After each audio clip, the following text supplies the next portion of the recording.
5 अगस्त एक बार फिर से एक ऐतिहासिक निर्णय का साक्षी बनने जा रहा है। पिछले वर्ष इसी दिन नाग पंचमी के शुभ अवसर पर केंद्र सरकार ने जम्मू कश्मीर से न केवल अनुच्छेद 370 के विशेषाधिकार निरस्त किए, अपितु लद्दाख को एक स्वायत्त केंद्र शासित प्रदेश का दर्जा भी दिलाया। अब इसी दिन इस वर्ष पीएम नरेंद्र मोदी के नेतृत्व में अयोध्या में श्री राम जन्मभूमि मंदिर के पुनर्निर्माण को प्रारंभ किया जाएगा, जब अयोध्या में भूमि पूजन समारोह का आयोजन होगा। इस कार्यक्रम में पीएम नरेंद्र मोदी स्वयं भाग लेंगे और वे 21 किलो वजन के शुद्ध चांदी की ईंट को भी प्रतीकात्मक तौर पर भूमि पूजन समारोह के लिए भेंट करेंगे।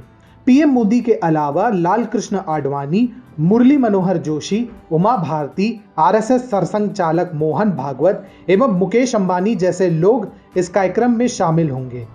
1950 के दशक में सोमनाथ मंदिर के जीर्णोद्धार के पश्चात ये दूसरा ऐसा अवसर है जब भारत की एक सांस्कृतिक धरोहर को मान सम्मान के साथ पुनर्स्थापित किया जाएगा। सत्य कहें तो श्री राम जन्मभूमि परिसर का पुनर्निर्माण भारत के लिए एक अभूतपूर्व सांस्कृतिक विजय है। जिस प्रकार से सोमनाथ मंदिर का पुनर्निर्माण भारत के मान सम्मान के लिए बहुत आवश्यक था, उसी प्रकार से श्री राम जन्मभूमि मंदिर का पुनर्निर्माण भारत की आन बान और शान के लिए अति आवश्यक है। इस शुभ दिन के लिए हमारे पूर्वजों और असंख्य भारतीयों ने जो बलिदान दिए हैं, उसके बारे में जितना बोले उतना कम पड़ेगा। भारत पर निसंदेह अनेकों आक्रमण हुए, चाहे वो हूणों द्वारा किए गए हों, यूनान के यवन हो, अरबी आक्रांता हो, तुर्की हो या फिर मुगली क्यों ना हो, लेकिन श्री राम जन्मभूमि परिसर को जिस तरह से ध्वस्त किया गया, उसकी कोई तुलना नहीं की जा सकती। बाबरी मस्जिद के 400 वर्ष तक किसी को भी उक्त स्थल पर पूजा करने का अधिकार तक नहीं था, पर इस परंपरा को 1949 के आसपास तोड़ा गया, जब परिसर में श्री राम लला की मूर्ति स्थापित की गई।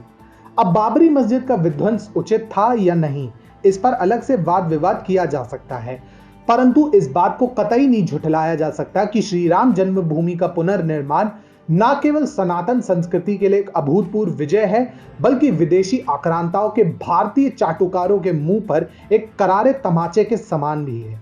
लेकिन ये राह इतनी सरल भी ना थी। 1980 के दशक में जब सनातन संस्कृति के पुनरुत्थान हेतु विभिन्न हिंदू राष्ट्रवादी संगठनों ने राष्ट्रव्यापी अभियान चलाया, तो उन संगठनों को सत्ता में आसीन वामपंथी बुद्धिजीवी न जाने कैसे कैसे अपमानित करते रहते थे। जब रामानंद सागर की विश्व प्रसिद्ध टीवी सीरियल रामायण को दूरदर्शन पर प्रसारित किया गया था, तो उसके विरुद्ध मोर्चा खोलने में वामपंथियों ने जरा भी हिचक नहीं दिखाई। लेकिन उनके प्रयासों से सनातन संस्कृति के पुनरुत्थान का अभियान दबने के बजाय अधिक मुखर और प्रबल हो गया। फिर आया वर्ष सन 1989, जब लाल कृष्ण आडवाणी के नेतृत्व में रथ यात्रा प्रारंभ हुई। इस रथ यात्रा से ही श्री राम जन्मभूमि परिसर को पुनः प्राप्त करने की नींव पड़ी, जिसके लिए 1990 में कोठारी बंधुओं के नेतृत्व में विश्व हिंदू परिषद और बजरंग दल का एक जत्था अयोध्या में कार सेवा के लिए निकल पड़ा। धर्मनिरपेक्षता की आड़ में उत्तर प्रदेश के तत्कालीन मुख्यमंत्री मुलायम सिंह यादव ने वो निर्णय लिया जिसके लिए आज भी उन्हें हे की दृष्टि से देखा जाता है। कार सेवकों पर अंधाधुंध गोलियां बरसाई गई और कश्मीरी पंडितों पर हुए अत्याचार की तरह इन कार सेवकों के नरसंहार की कथा भी कुछ समय के लिए गुमनामी में कहीं खो सी गई थी।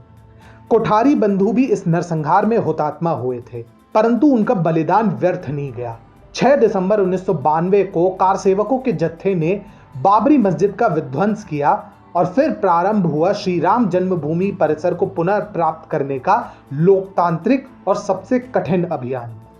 अब भारत की लोकतांत्रिक व्यवस्था कुछ ऐसी रही है कि इसमें सनातन धर्म के अनुयायियों को अपने अधिकार प्राप्त करने के लिए अक्सर एड़ी चोटी का जोर लगाना पड़ा है, और श्री राम जन्मभूमि को पुनः प्राप्त करने का अभियान भी कोई आसान बात नहीं थी। विरोधियों के पक्ष में बड़े से बड़े वकील सामने आए, चाहे वह राजीव धवन हो या फिर कपिल सिब्बल, जिन्होंने मंदिर बनाने के राह में अनेकों रोड़े अटकाए। हद तो तब हो गई जब वर्ष 2007 में श्री राम सेतु को तोड़ने के लिए कांग्रेस सरकार ने यह दलील दी कि श्री राम तो महज कल्पना है, ऐसे में सेतु तोड़कर कोई नुकसान नहीं होगा। रोचक बात तो यह है कि ऐसी दलील पेश करने वाले अधिवक्ताओं में स्वयं कपिल सिब्बल भी शामिल थे, लेकिन सुब्रमण्यम स्वामी जैसे अधिवक्ताओं के समक्ष इनकी एक ना चली।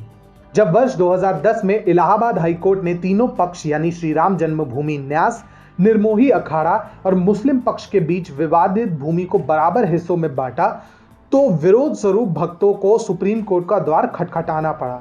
यहां भी चुनौतियां कम नहीं थी और राजीव धवन और कपिल सिब्बल जैसे अधिवक्ता बाधाएं डालने में कोई कसर नहीं छोड़ रहे थे, लेकिन उनके सामने मानो दीवार की तरह डट के खड़े थे श्री राम जन्मभूमि न्यास की ओर से अधिवक्ता और पूर्व अटॉर्नी जनरल के पराशरन, जिन्होंने तब तक साथ नहीं छोड़ा जब तक उन्होंने मामले को उसके निष्कर्ष तक नहीं पहुंचा दिया।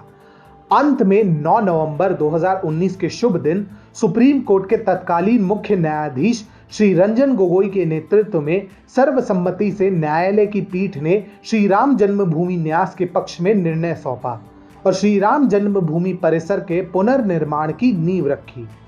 आज जब श्री राम जन्मभूमि परिसर का पुनर्निर्माण प्रारंभ होने वाला है, तो इसके पीछे कई लोग हैं जिनके उपकार हम नहीं भूल सकते, लेकिन हम सबसे अधिक आभारी रहेंगे उस सनातन संस्कृति के जिसने विपरीत परिस्थितियों में भी शत्रु के समक्ष झुकना नहीं सिखाया। जय श्री राम।